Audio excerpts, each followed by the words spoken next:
To which degree would you say Marx's ideas led to the creation of the National Socialism Party of German workers, hence the Nazi Party, the Fascist Party in the 30s and the 40s, at the head of whom was Hitler, which I just recently learned he was employee number 7 of the party, or whatever, the 7th person to have joined the party and have created one of the most consequential and powerful political parties in the history of the 20th century.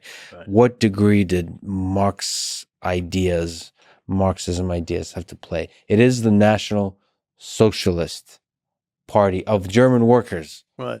Workers. The Nationalsozialistische Deutsche Arbeiterpartei, German Worker Party. Worker Party. National Socialist German Worker Party. So, well, here's the history. Did he care about the workers, or did he just use the workers as a populist message? The only thing that Marxism did for Mr. Hitler was provide him with his stepping stone to power, but it had no other. He didn't know anything about it, didn't care anything about it, nor did the people around him.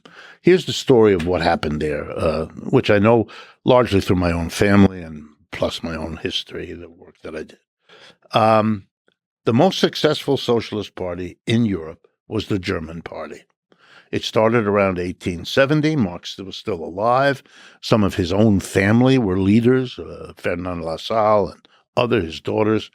By the end of the century, it was the second most important party in Germany.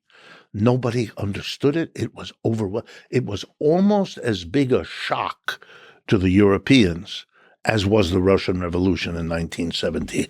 Here was a political party that was now in every German city, in every German town, powerful and enjoying its rise up.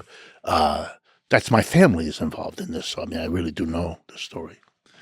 It meant that starting around 1906, 7, 8, if you wanted to have any kind of presence in the German working class, you had to use the word socialist. You had to. Otherwise, they wouldn't pay attention. The other parties called themselves Catholic. Germany is divided. The northern 2/3 is Protestant. The southern third is Catholic.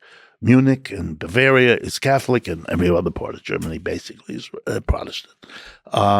You could be in the Catholic Party, that was the South, or you could be in various conservative, Prussian and other. But if you wanted to have a presence in the working class, which was growing, Germany, a very powerful capitalist country, expanding like crazy at this time. Germany was the major competitor to Britain for the empire. Mm-hmm. The United States was coming up too, but it was Germany and U.S. taking over from Britain's empire. So the German working class was it.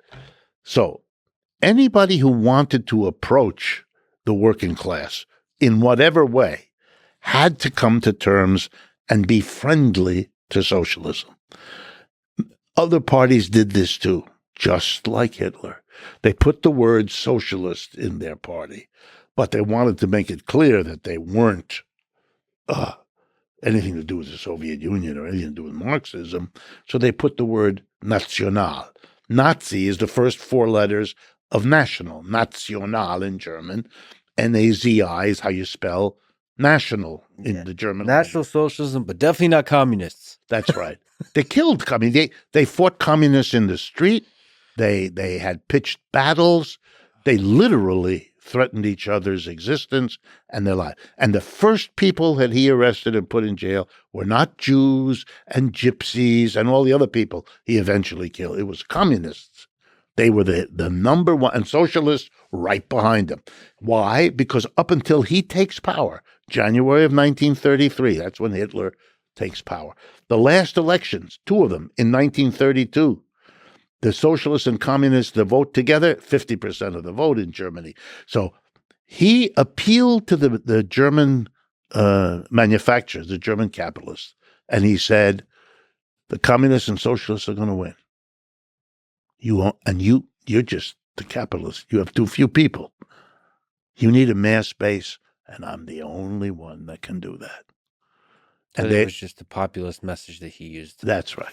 But it was explicitly done as a deal. The ruling group said to Hindenburg, the old Prussian man who was in charge of the German government at the time, you have to invite Hitler to form a new government. Otherwise, he would never have done. He had called Hitler nasty names before. The Prussian aristocracy looked down on Hitler as a little funny man with a mustache who was Austrian, wasn't even German.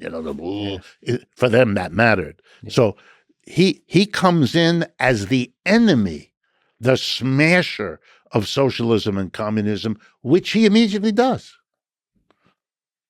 Only people who don't know or care about the history pick up on the word. It's like there are people here in the United States who like to say, we are not a democracy, we are a republic, which is like saying, I'm not a banana, I'm a fruit. You have to explain to these people, a banana is a kind of...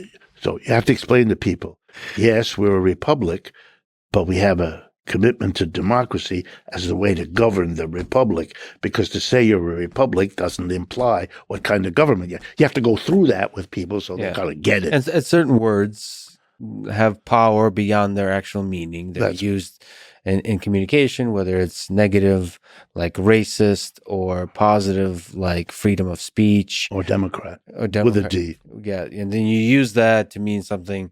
Who knows? Or negative. Stop being a socialist, or whatever that means. That's not even used and you kind of philosophical or economic sense.